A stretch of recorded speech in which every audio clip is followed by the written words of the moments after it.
मध्य प्रदेश विधानसभा चुनाव में बागी कांग्रेस और बीजेपी दोनों के लिए परेशानी का सबब बने हुए हैं। दोनों पार्टियों की कोशिश है जिन बागी प्रत्याशियों ने नामांकन भरा है वो अपना नाम वापस ले लें। इसके लिए दोनों ही पार्टियां पूरा जोर लगा रही हैं।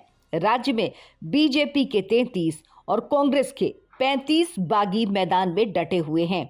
इनमें बड़े नाम भी शामिल हैं।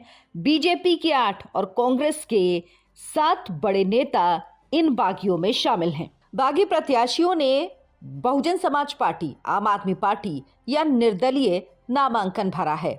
इन बागियों में किस पार्टी के कितने नामांकन वापस लेते हैं, इस पर बीजेपी और कांग्रेस की हार जीत का अंतर तय होगा। अभी तक जबलपुर उत्तर मध्य सीट से बीजेपी के कमलेश अग्रवाल ने अपना नामांकन वापस ले लिया।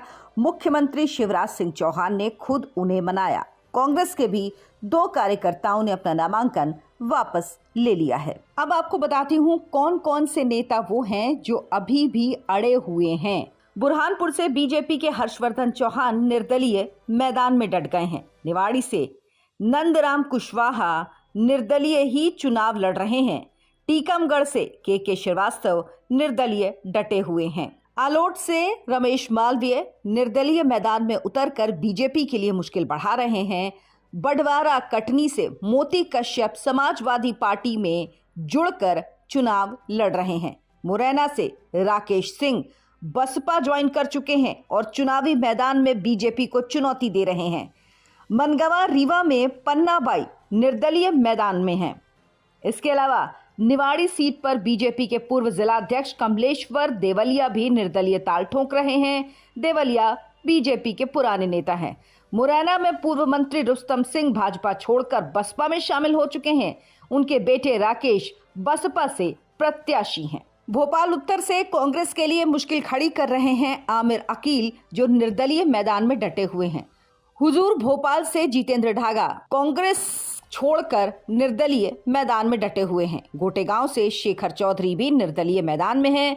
बरगी से जयकांत सिंह कांग्रेस पार्टी को अलविदा कहकर निर्दलीय मैदान में जुट गए हैं। बड़नगर उज्जैन से राजेंद्र सिंह सोलंकी, कौशल्या गोटिया, सीहोर जबलपुर से आलोट, रतलाम से प्रेमचंद गुंडू, ये सभी निर्दलीय मैदान में उतरकर कांग्रेस के लिए मुश्किलें बढ़ा रहे हैं। भोपाल उत्तर से कांग्रेस के बागी नासिर इस्लाम और मोहम्मद शफीक भी निर्दलीय चुनाव लड़ रहे हैं। उधर सीहोर जबलपुर में पूर्व जिला पंचायत सदस्य जमुना मरावी ने भी बगावत कर दी है, जो कांग्रेस पार्टी की मुश्किलें बढ़ा रही है। अनूपपुर जिले की कोतमा सीट से कांग्रेस कार्यकर्ता डॉक्टर वीपीएस चौहान ने नामांकन वापस ले लिया। उन्होंने कांग्रेस प्रत्याशी सुनील सर्राफ का साथ देने की बात कही। जबलपुर की पनागर सीट से कांग्रेस नेता विनोद श्रीवास्तव ने नामांकन फॉर्म वापस ले लिया। राज्यसभा सांसद विवेक तनखा उनके घर पहुंचे और उन्हें मनाया। लेकिन ये बागी अगर नहीं मानते तो ये बीजेपी और कांग्रेस दोनों के लिए मुश्किलें खड़ी कर सकते हैं।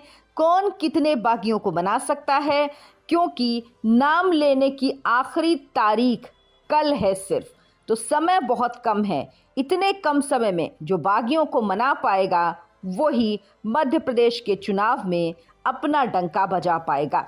हालांकि इसमें भी बीजेपी का पलड़ा भारी लग रहा है, लेकिन इसके बावजूद दोनों ही पार्टियां अपने अपने बागियों से ही लड़ रही हैं, एक दूसरे से लड़ने के साथ।